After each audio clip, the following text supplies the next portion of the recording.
Questions for LeBron? Front row, Jason. Jason Lloyd, The Athletic. Brian, I know every season's different, every series is different, but 2 years ago you sat at your locker for 45 minutes with a towel over your head after the game ended, and tonight you're in here already. Can you just go through your emotions in the moment and it sounds silly how this feels? Well, for me personally, I left everything on the floor every game, all 5 games. So for me personally, I have nothing to be. I have no reason to put my head down. I have no reason to look back at what I could have done or what I shouldn't have done or what I could have done better for the team. I left everything I had out on the floor every single game for five games in this finals, and you come up short. So, I mean, it would be the same if you feel like you wrote the best column of your life and somebody picked another one over you. How would you feel, Jason? So, you wouldn't hold your head down, but you would be like, okay, it's just not my time. So, Golden State is a worthy opponent. Obviously been the best team in our league for the last 3 years, the best team this year. And they showcased that throughout the postseason. And we were another opponent in their way. It's just, it's unfortunate for some of the guys on our team that's never been able to, get this far and not be able to host the trophy up. And those are things that kind of bother me more than anything. Guys like Kyle and Derek and Darren and, Kay and Eddie. So emotions all over the place right now. I know you guys are obviously competitors. You think you can overcome everything. Was there ever a point in this series where you felt overmatched, like you weren't going to be able to do this? No, I don't think I've ever, not one time that I felt like we were overmatched until probably I looked up there, it was like a minute 20, and we were down 13, I believe, right, or something at that point, and I was like, okay. We left everything on the floor, and it still wasn't enough. They assembled a great team. We was able to get them last year, and they went out and got one of the best players that this league has ever seen. They did a great job.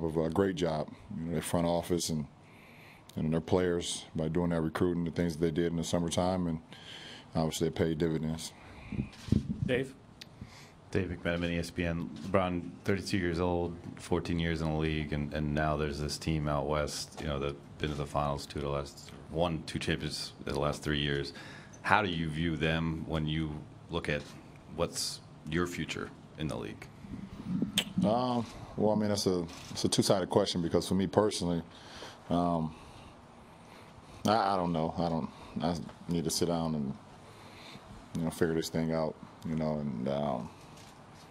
so I don't know, as far as me personally right now. But as far as that team, they're going to be here for a while. They're going to be around for a while. Pretty much all their guys are in their 20s. Pretty much all their big-name guys are in their 20s, and they don't show any signs of slowing down. So, there's going to be a lot of teams that's trying to figure out ways to put personnel together to try and match that if they're able to actually face them in a playoff series, both Eastern Conference and Western Conference, because they're built for, from my eyes, they're built to last, a few years, so we see. Brian, standing on the right. Brian Winters, ESPN. LeBron, you said you have a sense of history about this. You averaged a triple-double in the finals. It's never been done before. You referenced maybe the best. Was this your best series you've ever played? I don't know. I mean, this is my 8th trip to the finals, and I've had some pretty good ones, in my day. And like I said, I just try to do everything to try to help this team win and more. And for me to go out there and for the guys that allow me to be the leader that I am and allow me and trust me that I'm going to make the right plays and I'm going to do the right things and have the right intention, that's a compliment to my guys. It's a compliment to the 14 guys that allow me to do that and the coaching staff. And I just try to put in the work. I put in the work individually. I put in the work in the film room. I put in the work with my mind and my body every single day to prepare myself for whatever obstacle that this ball club entails. And does it always result in us winning? No. It's my 3rd year here, and we haven't won every game. You know, we haven't won every finals. Obviously, we've lost 2 of them. So, but like like I've always told myself, if you feel like you put in the work and you leave it out on the floor, then you can always push forward and not look backwards. Second row on the right. LeBron, Dave Lewis, NBC News Radio. You mentioned all the energy you exert, and obviously you work so hard. What do you plan on doing to get away from the game for a little while, and how long before you recharge your batteries and get back at it? I don't know. I mean, I probably won't stop working out. I think it's a lifestyle for me, so I'll probably be back in my gym in the next couple of days just because it's just who I am. As far as being back on the basketball court, I'm going to take a while. I don't need to be back on the basketball court right now. I need to get off of my feet and let my joints and let my body kind of recover from being out on the floor for 14 straight years, you know. So, but I'll train all summer. It's just a part of who I am now. It's just a part of my lifestyle. Jay, standing on the left. Jay, down to ESPN. LeBron, 5 years you broke through. 5 years ago you broke through, got your first championship against Kevin Durant.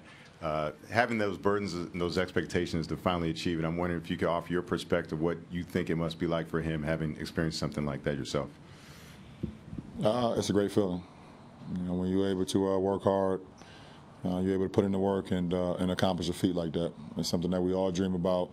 You know, growing up in our inner cities, you know, along the hard work and, you know, through high school, through college, if you went to college, and through the NBA, you always hope that you'd be in a position to be able to not only compete for a championship but win a championship, and you know, it's a great feeling. Chris, standing in the back left.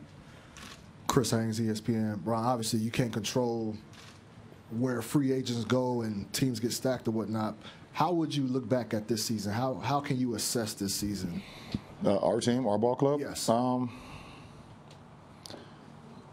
We had some good times. We had some bad times. We had some times where, you know, the biggest thing of this season is we weren't able to get healthy. And when we finally got healthy, the playoffs is right around the corner, and we showed what we're capable of doing when we got a full unit. It would have been great to see us at a full unit throughout the whole season, so we can continue to build the camaraderie and build the chemistry out on the floor. So, you know, you don't have to wait till April to see what you're capable of doing. And yes, we were able to hit the switch, but you know, those games in January, those games, you know, in November, you know, and the games that people think that's not important, they're important to me. And they would have been important to our ball club, but whatever, we figured it out and got to the postseason as a 2 seed. We controlled home court and was able to win on the road in the Eastern Conference Finals in Boston. And we was able to punch our clock into competing for a championship. And as a ball club and as an individual, it's all you want is an opportunity.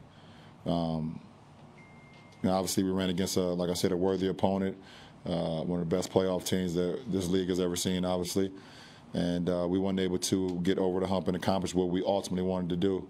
But there's no such thing as a failed season when you put in as much work as we've done individually and as a ball club since September, since late September. Rachel and Eric, last two. LeBron, you just said I need to take some time and sit down and figure this thing out. Big picture, Warriors, all of that. Does it feel like the puzzle pieces are out there, you just can't see them yet? Well, I don't know. I mean, I'm not the GM of the team, and I'm not in the front office. But I know our front office is going to continue to try to put our ball club, put our franchise in position where we compete for a championship year in and year out.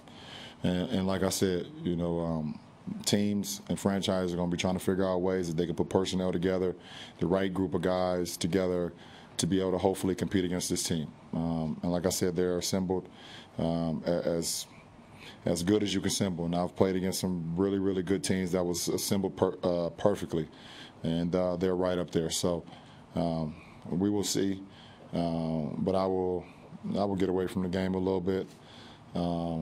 I'll probably watch some WNBA games, though. I can't get away from it. I'll be at my son's tournaments this summer, so I'll be a part of the game. But as far as me actually playing, I won't be a part of the game much this summer.